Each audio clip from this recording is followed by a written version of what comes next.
Dr. Bianchi is a founder and director of Asuntos del Sur, a think tank focused on political innovation in Latin America. He's also an adjunct professor at the University of Arizona. Dr. Bianchi holds a PhD in political science from the Institut d'études politiques de Paris, Sciences Po. He has published articles in academic journals and books with specific focus on subnational politics and democratic governance. He is currently leading a research project on collaborative governance in 6 Latin American countries. So please, without further ado, Dr. Bianchi. I would like to thank the Organization of American States, the University of Kent, and the Foreign Federations for putting together this important conversation on subnational governments. I really feel honored to be part of in this exchange of ideas, and I look forward for the next couple of hours of learning from my colleagues. I only have 10 minutes, so I want to make 4 brief points. The first one is that, to me, one of the most important lessons we've learned is that it's not enough to get grip of this crisis on our own country, state, or community. So the COVID pandemic is showing us the need to strengthen collaborative governance regimes across the region and across the world. And one of these kind of regimes is federalism. This is a global challenge, as we all know, and we need to learn to work together. That something is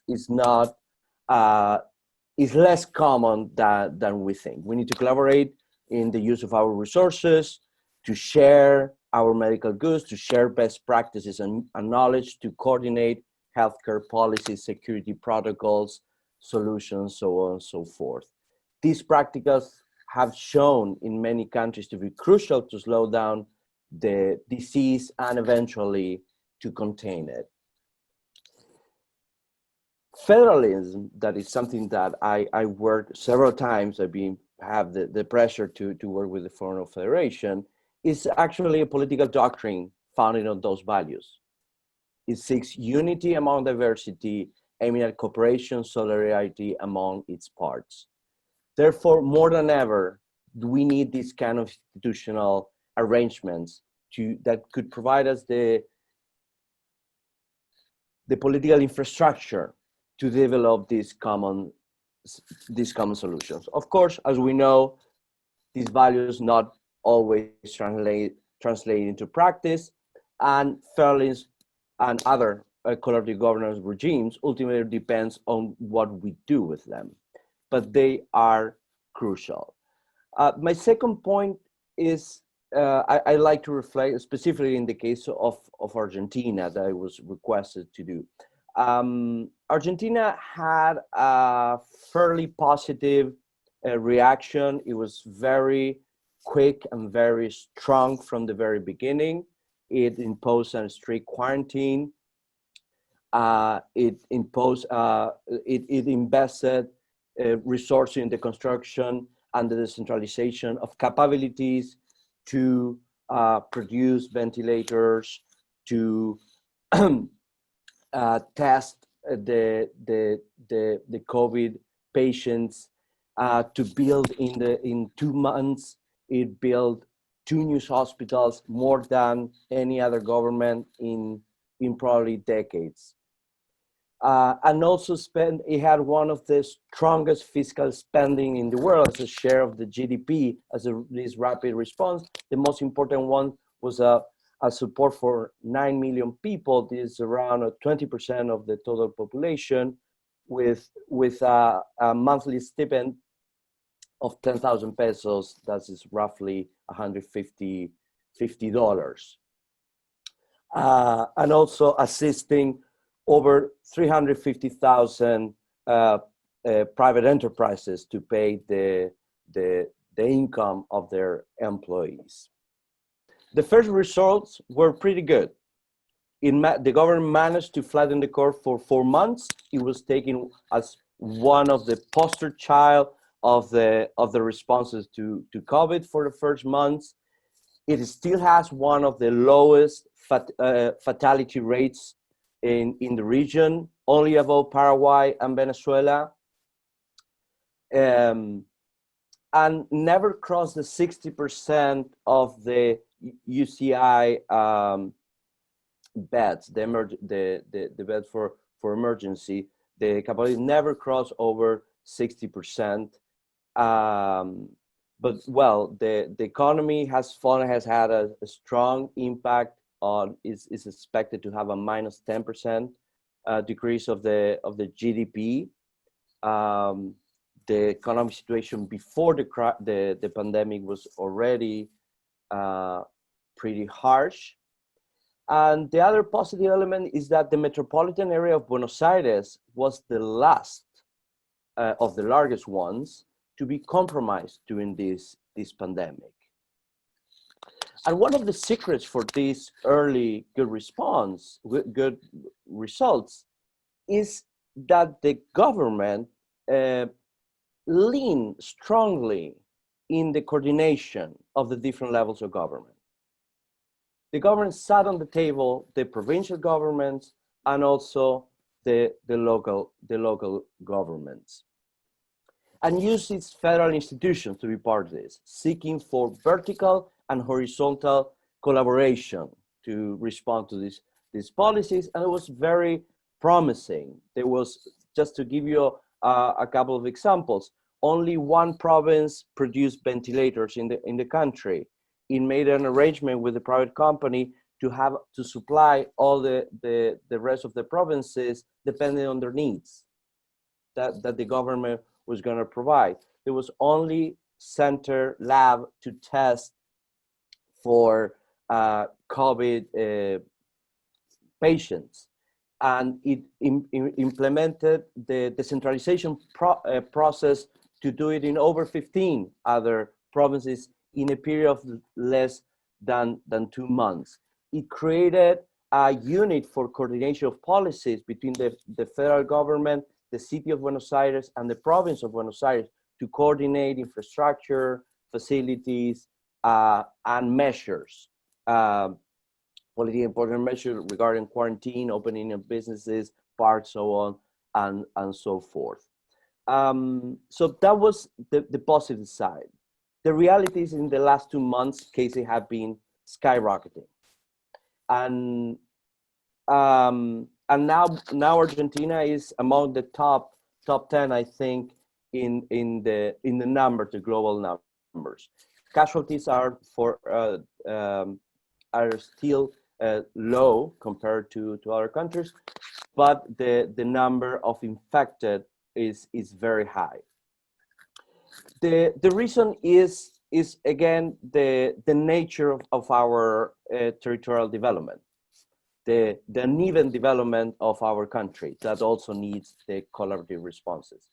40% of the population, 60% of our GDP is concentrated on a small portion of our territory, that is the metropolitan area of Buenos Aires.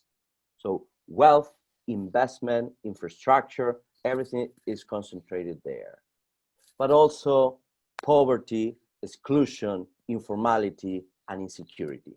And this creates these dynamics that made that for a long period of several months, over 90% of the new infected cases were based in these metropolitan areas. The reason is that you have 1,400 informal settlements, and 10% of the population in Greater Buenos Aires lack sewers.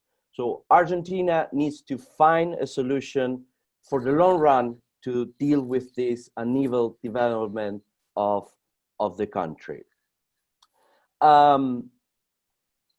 So why things have changed, and now the new cases are 50% of new cases are in interior provinces that are smaller, but now the hot spot for diseases is concentrated there. And the reason I find is the lack of institutionalization of these collaborative governance regimes.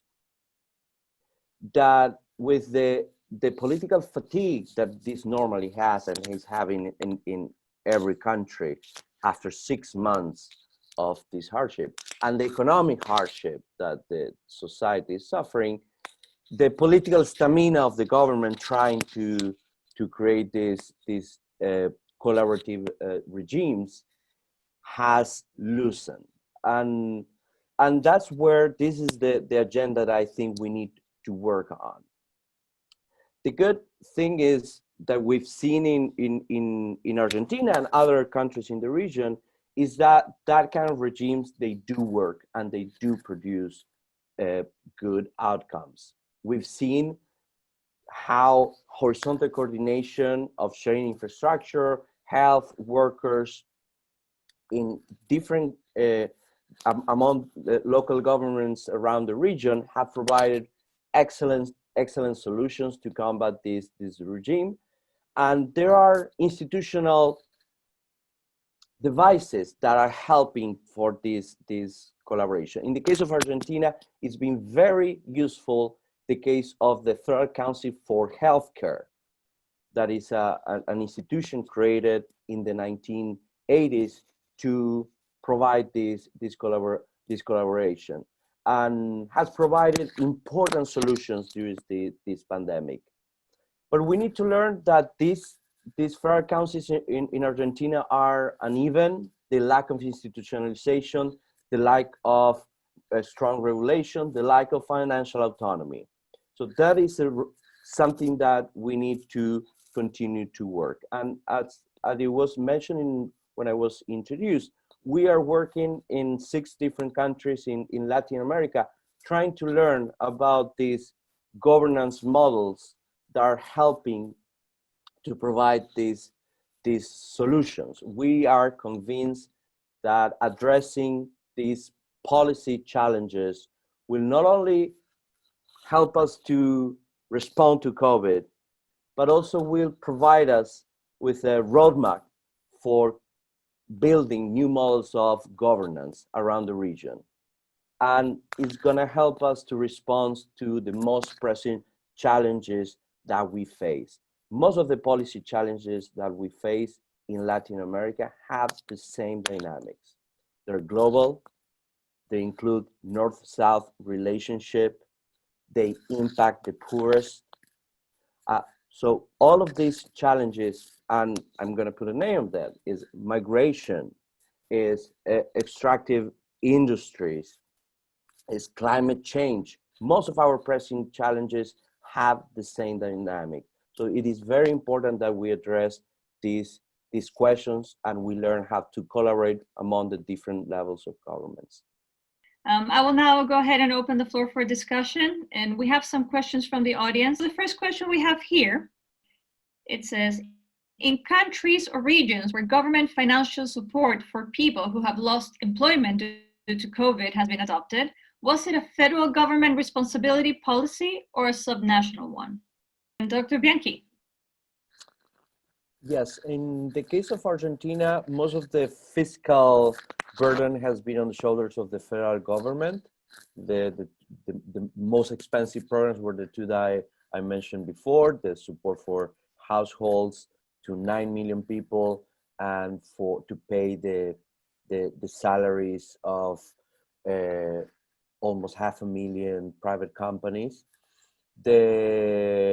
So that was mostly at the federal government, but it's been in close negotiation with the local governments. For example, when most of the cases were concentrated in the metropolitan area of Buenos Aires, and most of the provinces were already in different stages and circulating, the government said, you don't need that support.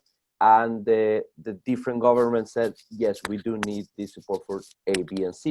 So the subsidy continued. So it's been from the federal government with close negotiations with the government and the subnational. And another measure, for example, has been the setting up the subsidy for price controls of basic consumption. But the overseeing of that price control was the very local municipalities were in charge of that. And then the provincial and local governments were implemented less expensive measures and programs like food stamps and support of paying the rent for local business shops and things like that. Thank you for that, Dr. Bianchi. Another member of the audience is actually asking, due to the financial debts generated by the pandemic, not evenly distributed among federal and subnational governments, can we foresee institutional changes to be adopted to address this imbalance? Well, in the case of Argentina, again, there's been a change in the quota for co-participation because of the higher impact of the greater Buenos Aires area. So that was previously given to the city of Buenos Aires, now is going back, and so there's a whole debate on the transfer and the thing on the fiscal transfer, the co-participation system we have in place. And the basic challenge is not through COVID, it's a long-term challenge. Our constitution from 1994 ordered to make a new co-participation law seeking for the quality of development among different provinces, specifically setting indicators and ways to measure that, and that hasn't been possible. So currently is now back under discussion in the public arena on how we distribute resources and for what, if they are air market, if they're not. The COVID had brought up the needs of the infrastructure and resources on healthcare and security and education. So, and the uneven development of the country is in the top of the agenda right now. I hope this COVID help us to address these challenges and find a common solution. Thank you so much, Dr. Bianchi. Thank you very much.